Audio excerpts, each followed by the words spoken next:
नमस्कार दोस्तों, आप सभी का अपने YouTube चैनल व्रत कथा में स्वागत है।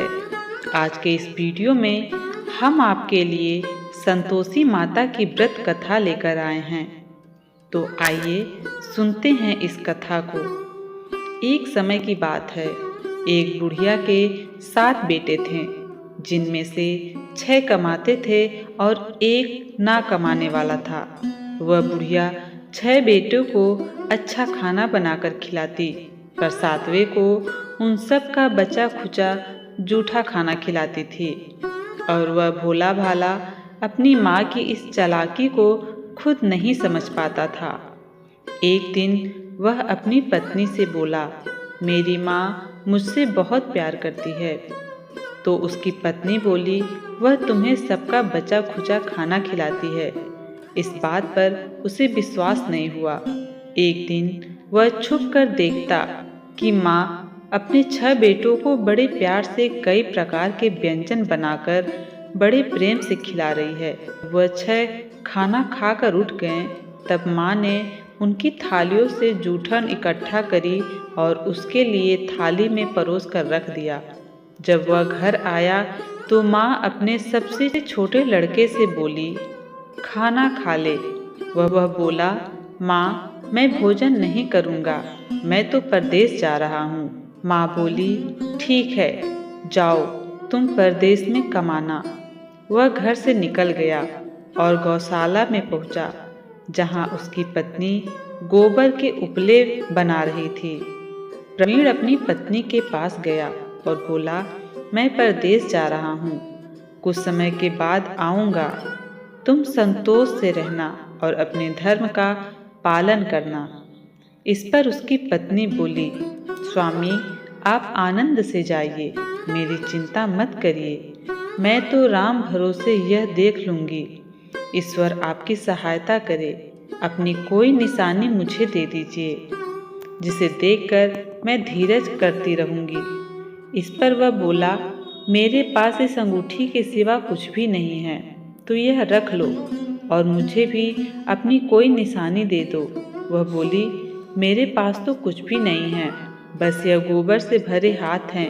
यह कहकर उसने अपने पति की पीठ पर गोबर के हाथ की थाप मार दी।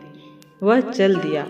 चलते चलते वह दूर किसी नगर में पहुंचा और एक व्यापारी की दुकान पर जाकर बोला, भाई मुझे नौकरी पर रख लो।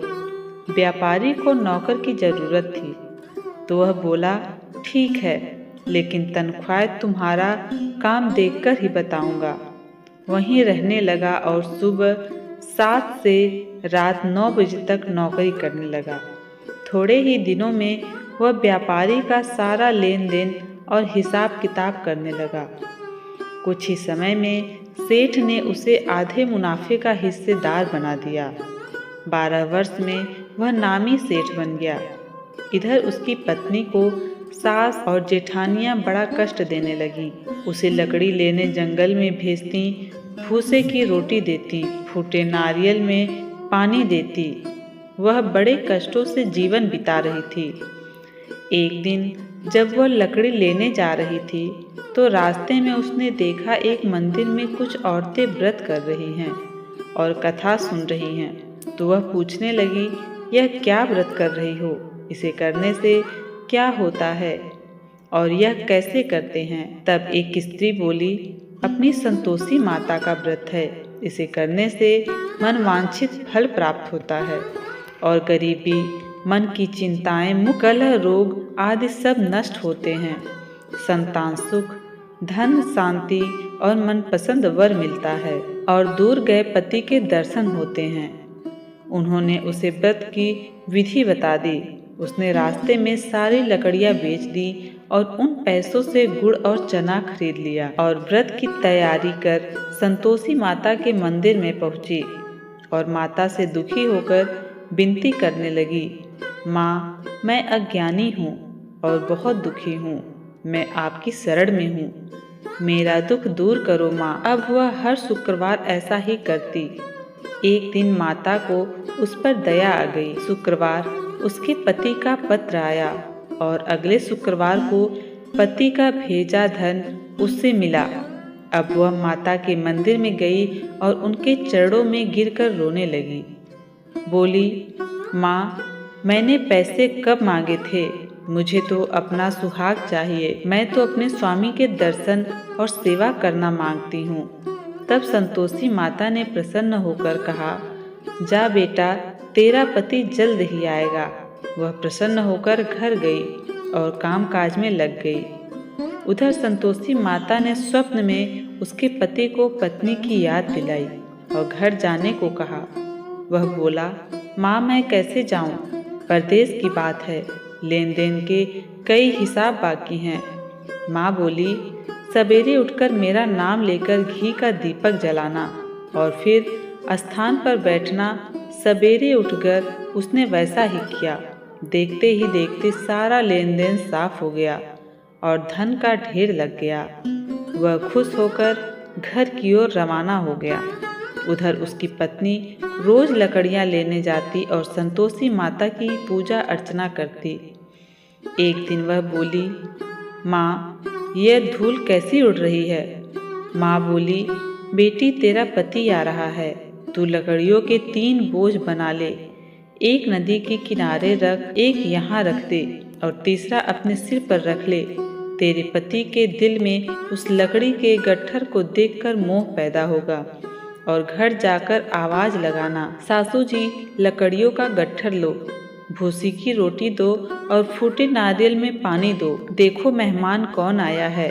उसने वैसा ही किया। घर गई, आंगन में लकड़ियों का गट्ठर रख कर बोली, सासू जी, लकड़ियों का गट्ठर लो, भूसी की रोटी दो और फूटे नारियल में पानी दो। आज मेहमान कौन आया है? यह सुनकर सास दौड़ी दौड़ी बाहर आई और अपने कष्टों को भुलाने के लिए कहने लगी, बेटी, तेरा पति आया है। आ, मीठा भात खा, भोजन कर और गहने और कपड़े पहनने। इतने में उसका पति बाहर आया और उसके हाथ में अपनी अंगूठी देखकर माँ से पूछने लगा, माँ, यह कौन है? माँ बोली, बेटा, यह तेरी बहू है। तेरे 12 वर्ष हो गए, एक दिन भर घूमती फिरती है, कोई काम काज भी नहीं करती, तुझे देखकर नखरे कर रही है। वह बोला, माँ, मैंने तुम्हें और इन्हें दोनों को देख लिया है। अब मुझे दूसरे घर की चाबियाँ दे दो, मैं उसमें रहूँगा। माँ बोली, ठीक है, जैसी तेरी मर्जी। और उसने चाबियों का गुच्छा पटक दिया। बेटे ने अपना सामान दूसरे घर में रख दिया। देखते ही देखते उनके राजा के समान ठाट बाट हो गए। अगला शुक्रवार आया। वह अपने पति से बोली, मुझे संतोषी माता के व्रत का उद्यापन करना है। वह बोला, खुशी से करो। वो तैयारियों में लग गई। उसने जेठ के लड़के को भी बुलाया। पीछे से जेठानियों ने अपने बच्चों को सिखा दिया, तुम खाना खाने के बाद खटाई मांगना, जिससे उसका उद्यापन पूरा ना हो। लड़कों ने खाना खाते ही खटाई मांगी। तब वह बोली, नहीं, मैं खटाई नहीं दे सकती, यह संतोषी माता का प्रसाद है। लड़के बोले, तो फिर पैसे दे दो। भोली भाली समझ नहीं सकी और उन्हें पैसे दे दिए। वह उन पैसों से खटाई लेकर खाने लगे। इस पर संतोषी माता क्रोधित हो गईं। राजा के दूत उसके पति को पकड़ कर ले गए। वह बेचारी रोती हुई माता जी के मंदिर में गई और बोली, माता, यह क्या किया? माता बोली, पुत्री, मुझे दुख है कि तुमने अभिमान करके मेरा व्रत तोड़ा है और इतनी जल्दी सब भूल गई। वह बोली, माता, मैंने तो कुछ गलत नहीं किया। मैंने भूल में लड़कों को पैसे दे दिए थे। मुझे क्षमा करो, मैं दोबारा तुम्हारा उद्यापन करूंगी। माता बोली, जा, तेरा पति रास्ते में आता हुआ मिलेगा। वह चली गई और रास्ते में उसे उसका पति आता हुआ दिखा। उसके पूछने पर वह बोला, राजा ने मुझे मिलने के लिए बुलाया था। अगले शुक्रवार उसने फिर उद्यापन किया। जेठ के लड़कों को बुलाया। जेठानियों ने फिर उन्हें सिखा दिया। लड़के भोजन के पहले बोले, खटाई मिलेगी।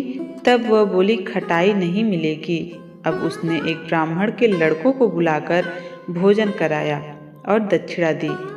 संतोषी माता उससे प्रसन्न हो गईं और 9 महीने बाद उसके चंद्रमा के समान सुंदर पुत्र हुआ। वह अपने पुत्र को लेकर वह रोजाना मंदिर जाने लगी। एक दिन संतोषी माता ने सोचा कि यह रोज यहाँ आती है, आज मैं इसके घर जाकर इसका ससुराल देखती हूँ। यह सोचकर संतोषी माता ने रूप धारण किया। गुड़ व चने से सना मुख, ऊपर सूंड के समान होठ, जिन पर मक्खियां भिनभिना रही थीं। ऐसी सूरत में वह उसके घर गई। पांव रखते ही उसकी सास बोली, देखो कोई डायन आ रही है, इसे भगाओ वरना किसी को खा जाएगी। सभी घरवाले भागकर घर की खिड़कियां और दरवाजे बंद करने लगे।